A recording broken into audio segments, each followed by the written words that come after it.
Oseas capítulo 1, versículo 1 nos dice así: Palabra de Jehová que vino a Oseas, hijo de Beeri, en días de Uzías, Jotam, Acaz y Ezequías, reyes de Judá, y en días de Jeroboam, hijo de Joás, rey de Israel.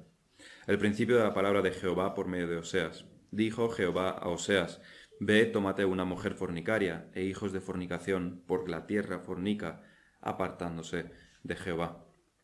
En el sermón anterior habíamos visto una introducción a los profetas menores y a Oseas en particular. Decíamos que Oseas fue uno de los dos profetas menores enviados a Israel. El reino del norte, desde el año 750 a.C. más o menos, y su ministerio duró aproximadamente 50 años.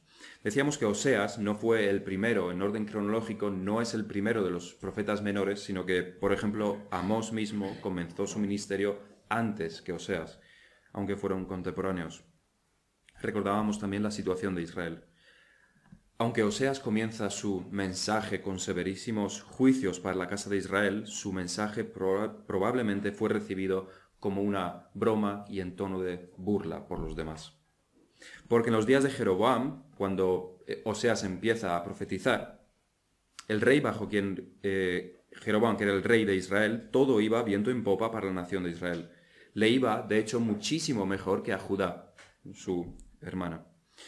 Eran tiempos de prosperidad que leíamos en Segunda de Reyes 14. Sobre este Jeroboam se nos dice en el pasaje de Segunda de Reyes 14 que hizo lo malo delante de Jehová. Comienza así: Jeroboam, hijo de no recuerdo quién, pero hizo lo malo delante de Jehová. Pero al mismo tiempo se nos dice que el Señor, por la misma mano de este Jeroboam, el rey malo, a sus ojos, rescató a Israel al compadecerse de él.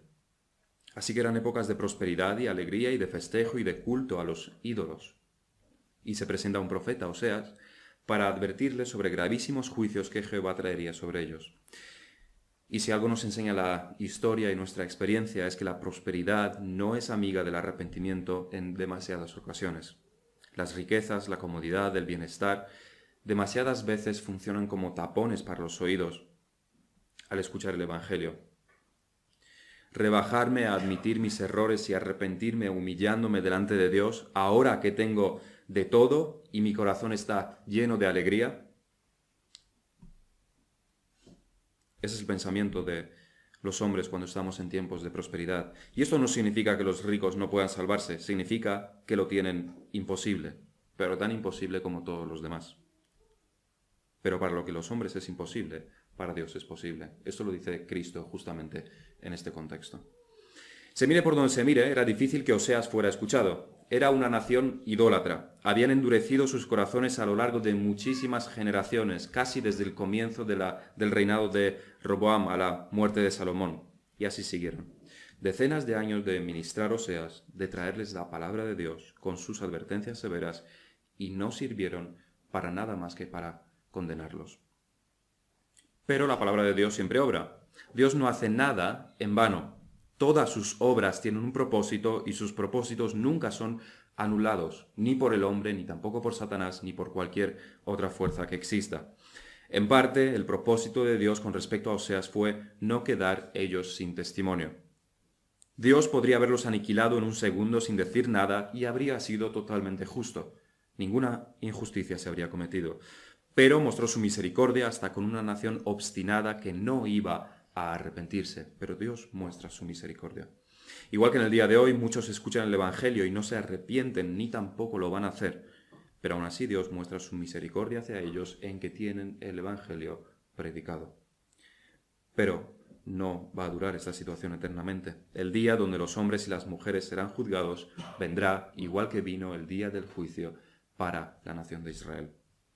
Porque también le llegó el día de juicio. Aunque Oseas no vivió para verlo, el reino de Israel fue conquistado por los asirios y nunca fue restaurado, ni nunca después de esta conquista tuvo más reyes. Otro de los propósitos de Dios en el ministerio de Oseas fue enseñarnos también a nosotros. Tenemos sus profecías escritas, tenemos la palabra de Dios escrita y podemos aprender grandes verdades de este ministerio de Oseas y de sus profecías. Y no debemos pasar esto por alto. El primer versículo comienza así: Palabra de Jehová que vino a Oseas. Esto no es un libro cualquiera. Los comentaristas dicen que en la antigüedad era normal poner un título al libro con la primera frase con la que comenzaba ese libro. Y este es el título: Palabra de Jehová que vino a Oseas. Palabra de Jehová. No son los pensamientos de un hombre sabio. No son los escritos de un teólogo. No son las palabras de un hombre santo, sino que es la palabra de Jehová. Es algo que también se repite en el versículo 2, el principio de la palabra de Jehová por medio de Oseas. Tanto en los días de Oseas como en nuestros días, esto sigue siendo la palabra de Dios inerrante, infalible y eterna. Todo lo que se dice en ella es verdad, y no solamente verdad, sino también de una importancia vital. Pero no hay verdad expuesta en la Biblia, ni en este libro en particular, que podamos pasar por alto.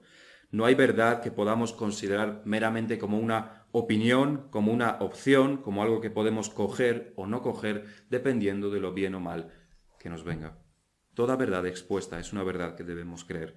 Toda profecía se cumple, todo juicio se ejecuta y todo mandato se debe cumplir.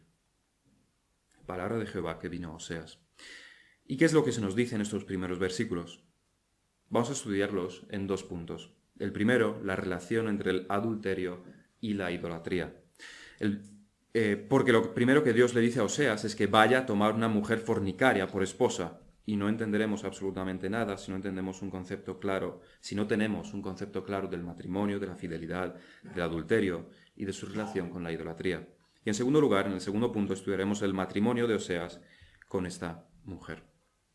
El segundo versículo dice entonces: Ve, tómate una mujer fornicaria e hijos de fornicación, porque la tierra fornica apartándose de Jehová. Este mandato que se le da a Oseas de tan difícil cumplimiento y de unas consecuencias que provocarían muchísimo dolor al profeta, no es la petición de un Dios caprichoso y cruel a un hombre que es víctima de sus fechorías, como bien podía darse el caso, por ejemplo, en la mitología griega. Mucho más de una vez pasó. Dios tiene un propósito, y lejos de ser un propósito cruel, lo que demuestra es más bien su misericordia hacia el pueblo de Israel. Sin embargo, por supuesto, el profeta Oseas sufre bastante por ello. Y sufre debido a la fornicación y al adulterio, que desde ese momento le perseguirían y le causarán mucho dolor por culpa de su esposa adúltera. Pero realmente no podremos comprender el mensaje de Oseas a menos que sepamos qué es el matrimonio y su buen propósito, y comprendamos también la gravedad del adulterio y de la fornicación. Porque no podremos entender el dolor de Oseas, no podremos comprender su desesperación, no podremos entender su perplejidad ante lo que está ocurriendo y lo que su mujer está haciendo. Y es vital que lo comprendamos si queremos comprender nuestra situación, nuestra propia situación a los ojos de Dios. ¿Qué es el adulterio? ¿Qué es la fornicación? Ambos pecados están relacionados porque ambos incluyen actos sexuales ilegítimos. El adulterio se refiere específicamente a una relación sexual entre una persona casada y otra que no es su cónyuge. La fornicación es la relación sexual fuera del matrimonio. Esas son las definiciones del diccionario. Y todos conocemos el 7º mandamiento: no cometerás adulterio. Adulterio incluye también fornicación, ya que por definición se da fuera del matrimonio. Pero podemos dar una definición que se adecua a ambas, porque tanto el adulterio como la fornicación son una perversión del matrimonio. Y es por la pureza y por la santidad del matrimonio que en la ley mosaica se castiga con tanta dureza el matrimonio. En Levítico 20:10 se nos dice: si un hombre cometiera adulterio con la mujer de su prójimo, el adúltero y la adúltera indefectiblemente serán muertos. ¿Nos parece esto un castigo duro? ¿Nos parece demasiado extremo? Eso se debe solamente a que no comprendemos del todo la importancia del matrimonio, el propósito del matrimonio. Por eso no podemos entender el castigo de pervertir el matrimonio. El matrimonio es parte de la creación de Dios. Es parte de la obra de Dios llevada a cabo en los 6 primeros días del universo. No fue sino hasta crear a Eva y presentársela a Adán, quedando unidos en una especie de matrimonio, que claramente era matrimonio, pero no con los votos que hacemos hoy en día, que Dios declaró todo muy bueno. Porque Dios creó los cielos y la tierra, la luz y la noche, árboles, peces, aves, al hombre y a la mujer, y al matrimonio entre estos dos. Todo esto, ni más ni menos, fue llamado bueno en gran manera. Grandemente bueno. Incluye la institución del matrimonio. Por tanto, claramente cualquier cosa que atente contra la muy buena creación de Dios es pecado y debe ser castigado. Igual que atentar contra la vida de un ser humano debe llevar la pena de muerte, del mismo modo atentar contra el matrimonio debe llevar un castigo, y en la ley mosaica, el castigo por pervertir el matrimonio. Por adulterar era el mismo castigo que el quitarle la vida a una persona, el castigo de la muerte. Por otro lado, fijémonos bien en el lenguaje que se utiliza en Génesis. En 1.27 dice, y creó Dios al hombre a su imagen. A imagen de Dios lo creó, varón y hembra los creó. Aunque es correctísimo decir que cada persona, cada individuo está creado a la imagen de Dios y lleva la imagen de Dios, no podemos tampoco perder de vista que aquí en el versículo 27 de Génesis 1 se nos dice que el hombre está creado a imagen de Dios. El hombre está creado a imagen de Dios. Hombre, aquí incluyendo, como se nos dice claramente, varón y hembra, varón y mujer. Pero no solamente por separado, sino conjuntamente también. De hecho, aquí en Génesis 1, este es el sentido primario, como hombre y mujer reflejan la imagen de Dios, juntos. La imagen de Dios no son Adán y Eva por separado solamente, sino que son Adán y Eva como raza humana, como hombre con mayúscula. Ambos en conjunto son la imagen de Dios. Y de hecho la unión de los dos refleja también la imagen de Dios como ninguna otra cosa hace. El matrimonio refleja la Trinidad misma. El matrimonio refleja la relación del Padre con el Hijo, una relación de amor y de obediencia en perfecta sintonía y armonía. Esto es lo que el matrimonio debe reflejar. Ese es el propósito del matrimonio. El matrimonio no está creado primordialmente para nuestro propio beneficio, aunque lo tiene. No está creado para nosotros, en última instancia. Al igual que nosotros no somos creados para nosotros mismos, sino para Dios. El matrimonio fue creado por Dios para que en última instancia Él recibiera la gloria también del matrimonio. El matrimonio entre un hombre y una mujer, el único matrimonio que existe, refleja el orden y el amor en la Trinidad. Pero no es la única manera en la que el matrimonio nos enseña algo sobre Dios. Hay otro modo en el que a través del matrimonio podemos conocer más sobre Él y sobre su trato con sus criaturas. De hecho, nos enseña sobre nosotros mismos y es a través de la fidelidad del matrimonio. Y a través también, no solamente de la fidelidad, sino también de la infidelidad en el matrimonio. Ambas, tanto la fidelidad como la infidelidad, nos educan en nuestra relación con Dios. La fidelidad es la mejor imagen de devoción y amor y entrega a Dios. Y la infidelidad del adulterio es la mejor imagen del abandono a Dios, de lo que significa olvidar sus caminos, ir en pos de nuestros propios deseos en vez de cumplir sus mandamientos. Eso es la infidelidad. ¿Qué es lo que sentirías si supieras que tu cónyuge te es infiel? Dolor, desesperación, perplejidad, rabia, enfado, probablemente todas. Pero estas son solamente metáforas de nuestra relación con Dios cuando abandonamos su camino. Eso es lo que estamos haciendo cuando pecamos. Estamos abandonando a Dios para ir tras nuestros dioses, nuestros deseos, tras el mundo. Esta metáfora del matrimonio y de la infidelidad se usa extensamente en las Escrituras. Una búsqueda rápida de la palabra fornicación en la Biblia nos da más de 100 resultados y la grandísima mayoría se refiere a la idolatría, no a la fornicación entre un hombre y una mujer, sino a la idolatría. Por ejemplo, tenemos varios textos. En Éxodo 34:15 les dice Dios al pueblo de Israel, por tanto no harás alianza con los moradores de aquella tierra, porque fornicarán en pos de sus dioses, y ofrecerán sacrificios a sus dioses, y te invitarán y comerás de sus sacrificios, o tomando de sus hijas para tus hijos, y fornicando sus hijas en pos de sus dioses, harán fornicar también a tus hijos en pos de los dioses de ellas. Esto es idolatría.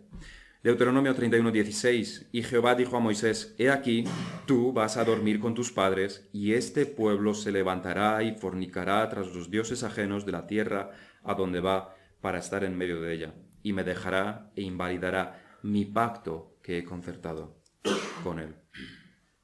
Jeremías 3:9, y sucedió que por juzgar ella cosa liviana su fornicación, la tierra fue contaminada y adulteró con la piedra y el leño, de nuevo la imagen de la idolatría, con piedra y el leño. Ezequiel 6:9. Y los que de vosotros escaparen se acordarán de mí entre las naciones en las cuales serán cautivos, porque yo me quebranté a causa de su corazón fornicario que se apartó de mí, y a causa de sus ojos que fornicaron tras sus ídolos, y se avergonzarán de sí mismos a causa de los males que hicieron en todas sus abominaciones. Así que Dios, en las Escrituras y a través de los profetas, toma esta imagen del matrimonio, coge este tema sensible y que nosotros conocemos,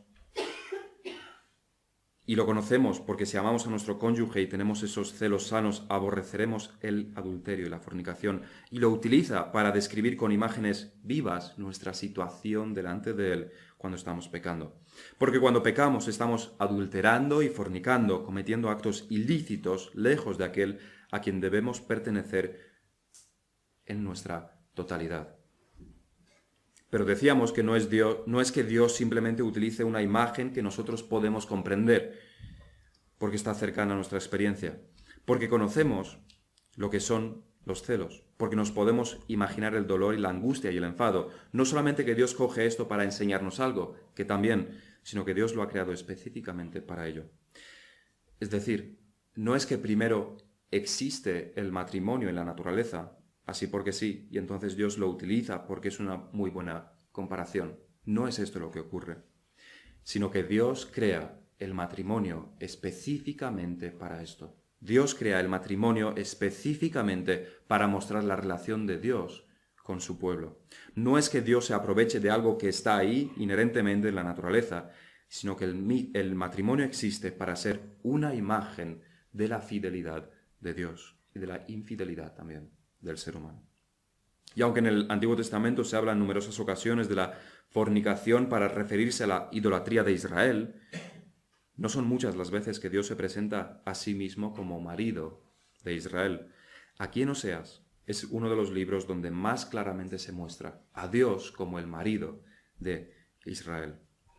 Pero en Isaías, en el versículo 54, se dice de la manera más clara hasta entonces, 54:5, porque tu marido es tu hacedor, Jehová de los ejércitos es su nombre, y tu Redentor, el Santo de Israel, Dios de toda la tierra, será llamado. También encontramos un pasaje similar en el profeta Jeremías, 31:32, no como el pacto que hice con sus padres el día que tomé su mano para sacarles de la tierra de Egipto, porque ellos invalidaron mi pacto, aunque fui yo un marido para ellos, dice Jehová. Todo esto, todo este vocabulario de marido y esposa, de adulterio y fornicación, se encuentra en el contexto de los pactos. Igual que al contraer matrimonio estamos haciendo un acto legal, firmamos papeles y legalmente se declara matrimonio. Del mismo modo, el pueblo de Israel estuvo en un pacto con Dios, un pacto que se invalida cuando hay adulterio.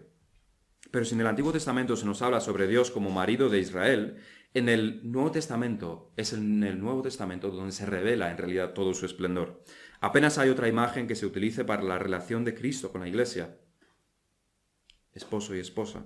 El ejemplo más claro lo encontramos en el texto que leíamos en la introducción, en Efesios 5, que nos dice, versículo 24, así que, como la Iglesia está sujeta a Cristo, así también las casadas lo estén a sus maridos en todo. Maridos, amad a vuestras mujeres, así como Cristo amó a la Iglesia y se entregó a sí mismo por ella, para santificarla, habiéndola purificado en el lavamiento del agua por la palabra, a fin de presentársela a sí mismo una Iglesia gloriosa, que no tuviese mancha ni arruga ni cosa semejante, sino que fuese santa y sin mancha.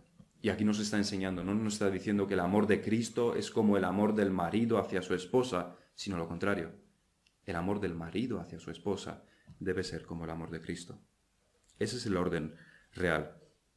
Nos sigue diciendo, porque nadie aborreció jamás a su propia carne, sino que la sustenta y la cuida, como también Cristo sustenta y cuida a la Iglesia.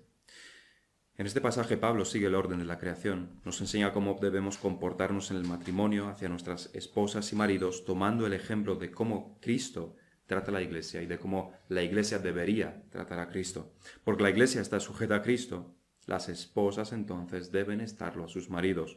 Porque Cristo amó y ama a la Iglesia, entonces los maridos deben amar a sus esposas. Y Pablo termina con un toque todavía más profundo. Versículo 31. Por esto dejará el hombre a su padre y a su madre, y se unirá a su mujer, y los dos serán una sola carne. Y todos estamos aquí pensando, esto claramente se refiere al matrimonio entre un hombre y una mujer. Pero nos dice, grande es este misterio, mas yo digo esto respecto de Cristo y de la Iglesia.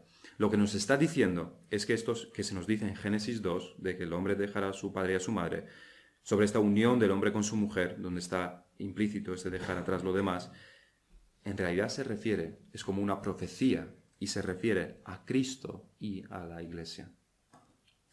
Pero eso es repetir lo que ya hemos dicho. El matrimonio existe para reflejar la imagen de Dios, y específicamente para reflejar la imagen de Cristo y de la Iglesia. Es por ello que el adulterio y la fornicación y la falta de amor y la falta de sujeción y desorden en un matrimonio son tan graves. El divorcio no es grave porque tiene consecuencias indeseadas y provoca sufrimiento, sobre todo a los hijos, que es verdad. Todo esto es grave, en primer lugar, porque está lanzando mentiras sobre el trato de Cristo con la Iglesia y el trato de la Iglesia hacia Cristo.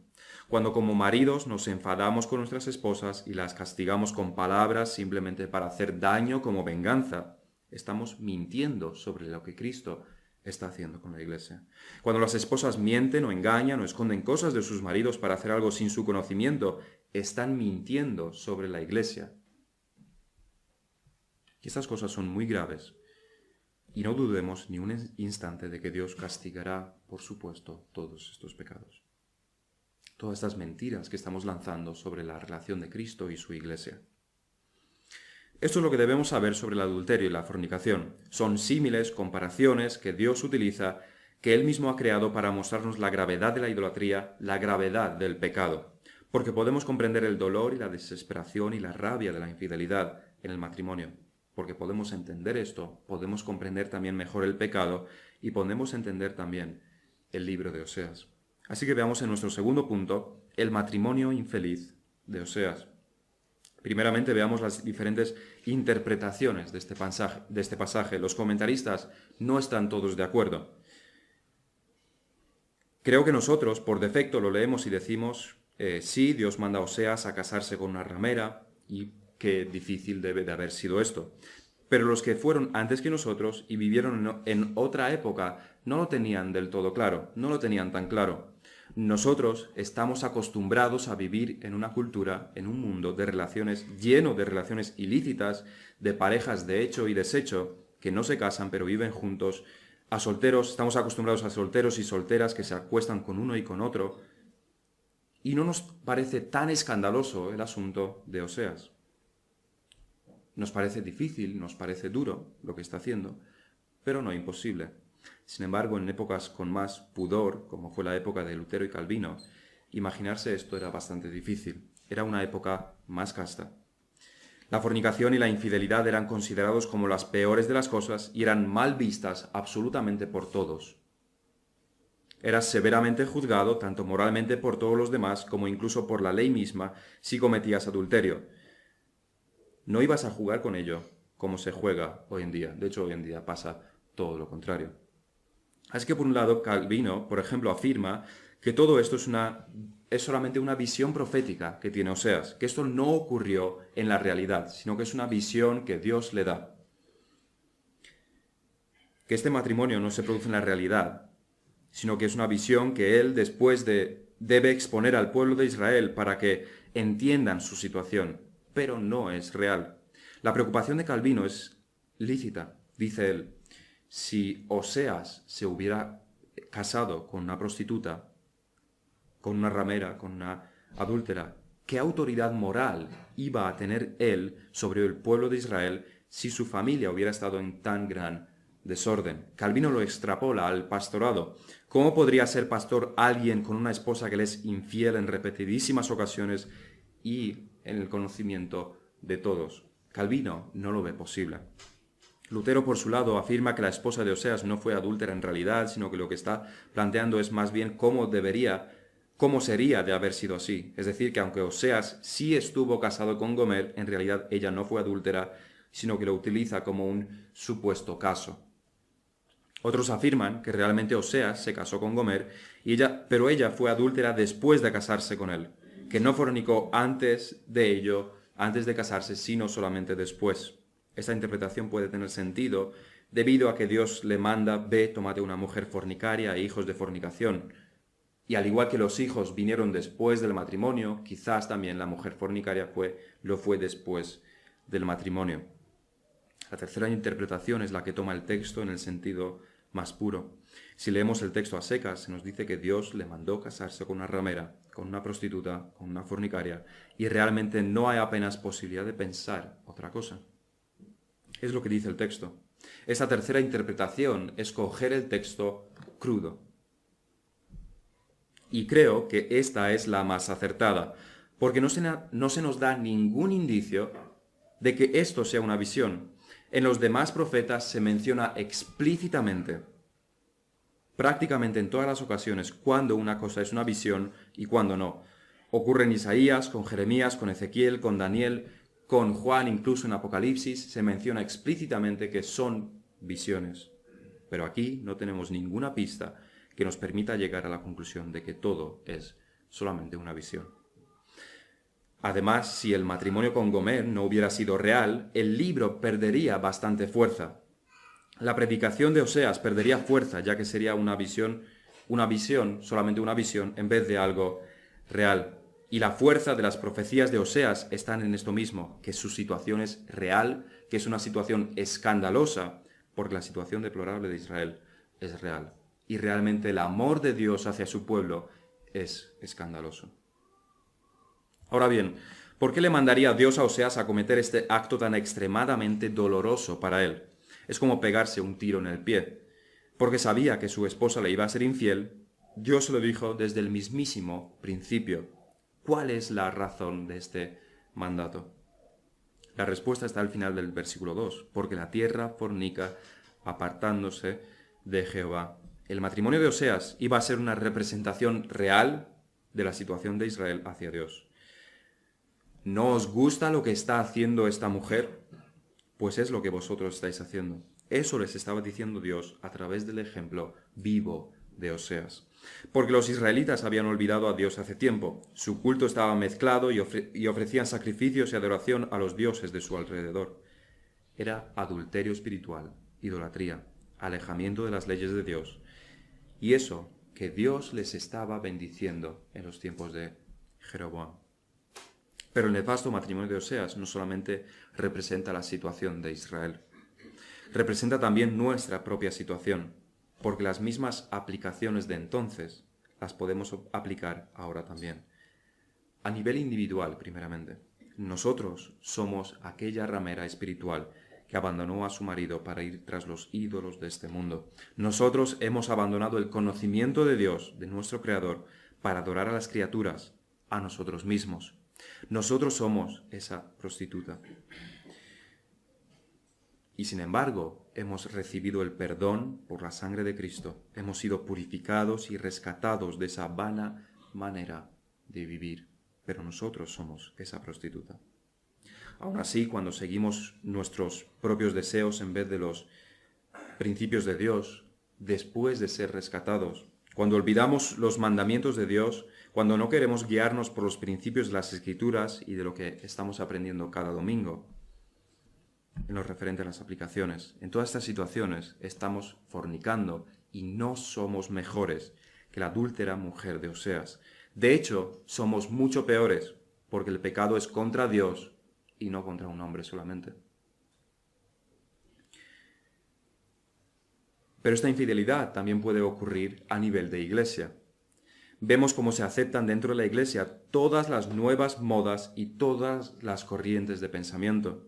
Si lo que está de moda es que uno cuente sus sentimientos, que cada uno cuente sus sentimientos, entonces la iglesia se adapta a ello y se hacen corrillos donde cada uno pueda expresar lo que está en su corazón. Se quita la predicación y esa es la iglesia. Eso es prostituirse de la peor de las maneras. Esa es la definición de prostitución. O si el mundo busca entretenimiento, en la iglesia damos también entretenimiento para que los jóvenes no se vayan y los adultos se lo pasen bien también. Eso es lo que hacen las prostitutas sin vergüenza ni pudor alguno. Pero eso es también lo que hacen numerosas iglesias. al menos que se llaman a sí mismas iglesias. Lo cual nos lleva también a meditar en la importancia de una adoración correcta. El tema principal, el problema principal de Israel y de Judá durante toda su existencia fue la idolatría, es decir, la adoración falsa. Eso nos debe hacer pensar, porque miles y millones de personas han muerto explícitamente, castigadas por Dios, debido a que no han adorado correctamente, ni al Dios correcto, ni de la forma correcta. Leyendo el Antiguo Testamento nos debe de ser sumamente difícil ignorar el tema de la adoración cuando la iglesia se reúne. Pero es lo que la mayoría hace. Se piensa que Dios acepta cualquier cosa, y uno debe ser bastante ciego al leer las Escrituras para llegar a esa conclusión. Pero como se leen poco las Escrituras y se estudian poco, se llega a esa conclusión. La adoración a Dios se lleva a cabo de cualquier manera y se termina adorando no a Dios, sino a uno mismo. Se convierte la adoración en entretenimiento, se pervierte lo que debería ser una ofrenda a Dios y se lleva como sacrificio nuestros propios deseos para entretener o alimentar nuestro orgullo.